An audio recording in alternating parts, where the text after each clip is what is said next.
Menko Perekonomian Airlangga Hartarto mengapresiasi para pelaku UMKM kulit di Garut yang dapat mempertahankan usahanya di tengah pandemi, terutama pada usaha kulit yang tak memutus hubungan kerja karyawannya. Dalam kunjungan ke perusahaan kulit nasional di Garut, Airlangga Hartarto juga menyalurkan kredit usaha rakyat kepada pelaku UMKM kulit agar dapat mengembangkan usahanya.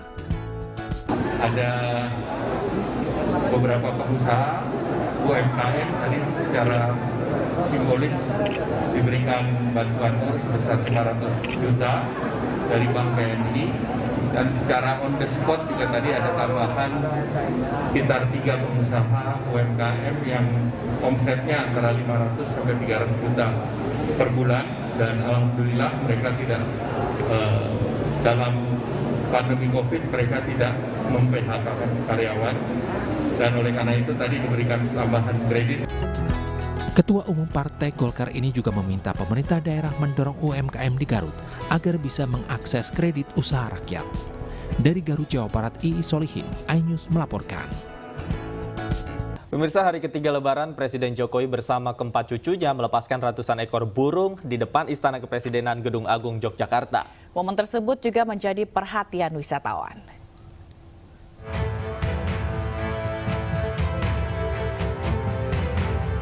Inilah suasana saat Presiden Joko Widodo bersama keempat cucunya melepaskan ratusan ekor burung di depan Istana Kepresidenan Gedung Agung Yogyakarta Rabu pagi.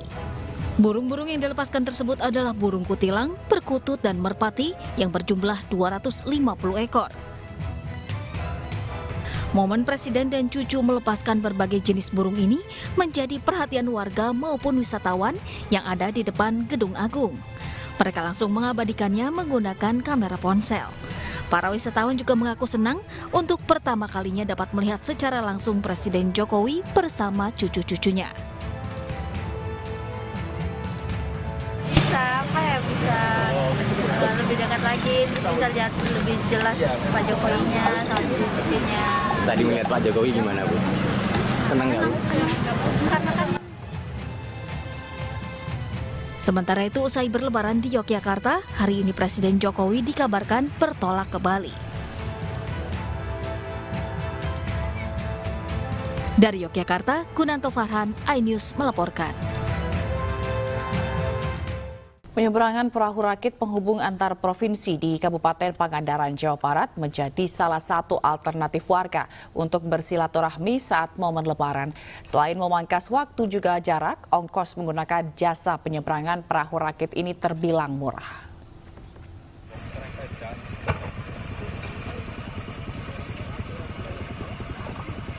Inilah salah satu penyeberangan perahu rakit antar provinsi yang berada di Jawa Barat, di Dusun Mekarsari, Desa Maruyung Sari, Kecamatan Wadaherang, Kabupaten Pangandaran. Setiap Lebaran, banyak warga yang menggunakan jasa perahu ini untuk menyeberangi Sungai Citanduy, menuju Jawa Tengah maupun sebaliknya. Ada 2 perahu rakit yang dioperasikan di perairan Sungai Citanduy ini.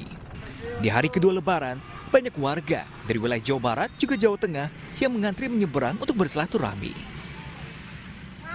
Selain memangkas waktu juga jarak, ongkos menggunakan jasa penyeberangan perahu rakit terbilang murah. Untuk harga pulang pergi hanya Rp5.000 per orang plus motornya. Lebaran, silaturahmi ya? Emang jalur ini satu-satunya alternatif ya, Bu? Iya. Pakai rakit? Nggak ada jalan lain, Bu? ya kalau motor kan sana Menganti jauh. Jauh ya? Ini paling cepat ya? Kalau muter ke Menganti terlalu jauh. Jauh ya? Berarti berjam-jam juga ke sana ya? Sini cuma sebentar doang, berapa menit nih? Berarti berapa menit nih kalau lewat sini? Paling 20 menitan. 20 menit. Kalau lewat Menganti? Bisa 1 jam. 1 jam ya? Berarti rakit ini alternatif paling mudah ya? Selain murah, menggunakan perahu penyeberangan juga terbilang cepat. Sebab kalau lewat darat dapat memakan waktu 1 jam 30 menit, namun dengan perahu penyeberangan hanya 30 menit. Dari Pangandaran, Jawa Barat, Irfan Ramadiansyah, iNews melaporkan.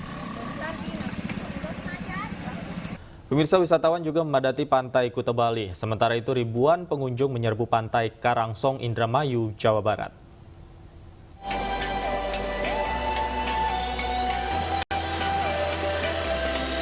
Di masa libur Lebaran saat ini, destinasi wisata Pantai Kuta masih menjadi primadona bagi warga maupun wisatawan domestik. Jalan menuju Pantai Kuta dipadati kendaraan roda 4 dari luar Bali. Kendaraan berjalan perlahan menuju arah pantai. Di Pantai Kuta pun pengunjung memadati areal kawasan berpasir putih tersebut. Daya tarik Pantai Kuta seakan tak pernah pudar bagi wisatawan. Di tengah melandainya kasus COVID-19, pengunjung mengaku tidak khawatir selama taat menjalani prokes. Ribuan pengunjung menyerbu pantai Karangsong, Indramayu, Jawa Barat Rabu pagi. Pada hari ketiga momen libur Lebaran ini, wisatawan dari berbagai daerah memadati pantai Karangsong, Indramayu. Kepadatan pengunjung bahkan sudah terlihat sejak Selasa kemarin, dan hari ini jumlah pengunjung meningkat hingga 70% dibandingkan hari biasa. Pihak pengelola pun tidak menaikkan harga tiket masuk, yakni untuk pengunjung dewasa dikenakan tarif Rp5.000 per orang dan Rp3.000 per orang untuk anak-anak. Pengunjung juga dikenakan biaya parkir sebesar Rp5.000 untuk kendaraan roda 4 dan Rp3.000 untuk kendaraan roda 2. Memasuki hari libur Lebaran, arena permainan air Jordan Waterboom dipadati warga Mamuju, Sulawesi Barat. Sejak 2 hari terakhir memasuki hari libur, pengunjung di objek wisata ini meningkat drastis. Sambil bermain air di sejumlah kolam yang sudah disiapkan, pengunjung juga bisa menikmati keindahan alam yang ditawarkan di sekeliling objek wisata ini. Meskipun ramai pengunjung, namun warga tetap diimbau agar tetap menerapkan protokol kesehatan. Sejak 2 hari terakhir, jumlah pengunjung di objek wisata ini diperkirakan mencapai 600 hingga 700 orang. Hal ini mengalami peningkatan dibanding hari-hari sebelumnya. Tim Liputan iNews melaporkan.